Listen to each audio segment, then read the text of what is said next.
Today on Upfront, the fight over health care in America. Wisconsin U.S. Senator Ron Johnson becomes a key vote on the Hill, while Democrats force Republicans to go it alone. Next, U.S. Senator Tammy Baldwin on the unfolding debate. Then, healthcare at home. A major Wisconsin insurer pulls out of the federal exchanges. I'll ask Republican State Senator Leah Vukmir about the effect on patients.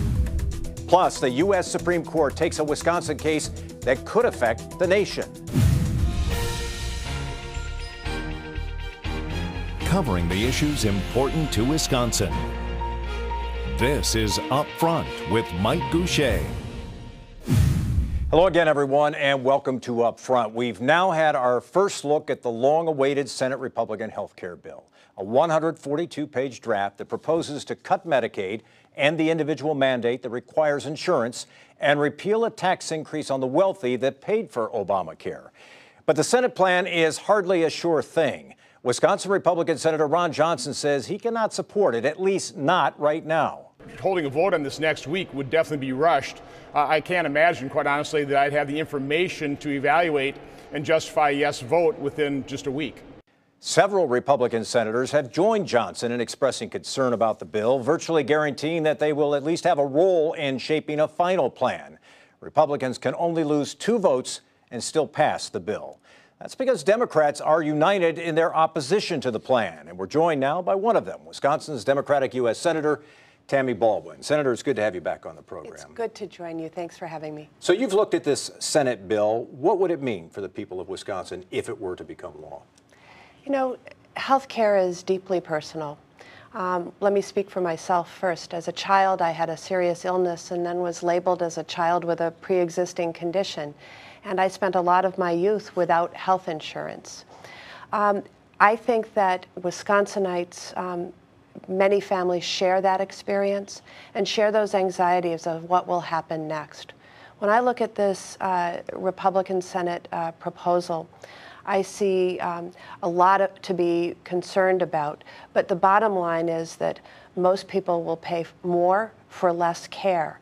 We see very sizable and disturbing cuts to the Medicaid program, which covers most pregnancies and maternity cares, or almost half in the nation. We see cuts that would impact people who have loved ones in nursing care.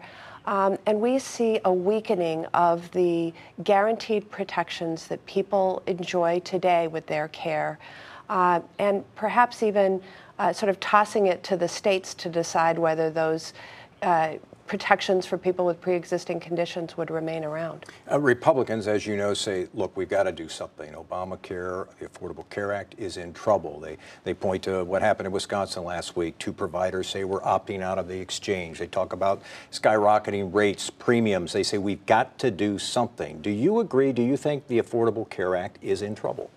Well, let me take your question apart. First of all, Anthem Blue Cross Blue Shield did announce they were leaving because insurance markets needs stability. And right now, they don't have it. And they don't have it because the Republicans in the House and Senate are trying to repeal the healthcare marketplace. And they don't have that certainty that they need. They have disruption instead because President Trump and the Republicans in Congress are threatening to withhold support for the insurance marketplace, the type of support that helps keep out-of-pocket costs down for people in our communities. And so I do not buy the fact that that it is the underlying law that's causing the problem that led Anthem to leave. In fact, they wrote a letter saying just what I pointed to. The other issue is that, yes, costs are too high. And the bill that just got released from behind closed doors in the Senate will make it worse. It doesn't say anything about the high cost of prescription drugs. That's something that Washington should be working together to stand up to those drug corporations that are jacking their prices up for sometimes life-saving medications like the EpiPen for people with severe allergies. You know, I teamed up with Senator John McCain to introduce legislation that would rein in those prices and rein in those drug corporations. You know what those drug corporations got in this bill? A tax break. We need to be standing up, and there's all sorts of work we could do together to strengthen the healthcare system and reduce costs if we work together and parted with this partisan nonsense of repealing Obamacare. You don't think Democrats deserve any of the blame for not wanting to work together? They basically have said, if you're going to repeal it, count us out. Could you have done more to work with Republicans on this? Well, as I said, I just introduced a bill, John McCain as my partner, to deal with the cost issues related to the prescription drug issue, something that is very burdensome to folks that rely on prescriptions to extend their lives or treat illness. That said, yes, there's so much room for us to work together to bring down costs, but why did they release a bill that instead has an age tax and is going to increase the costs for people who have pre-existing conditions and weaken the protections that people now enjoy? What do you do about this? I mean, they really do control the destiny, the Republicans control the destiny of this bill. What do Democrats do? Do you try and delay this so that the lawmakers, the Republicans, go back home over the holiday and perhaps hear from their constituents? What's the game plan here? Well, Mike, I can tell you that the people of Wisconsin did not send me to the Senate to take people's health care away. And what I have been heartened by is how many Wisconsinites and people across America who have begun to speak out to tell their stories.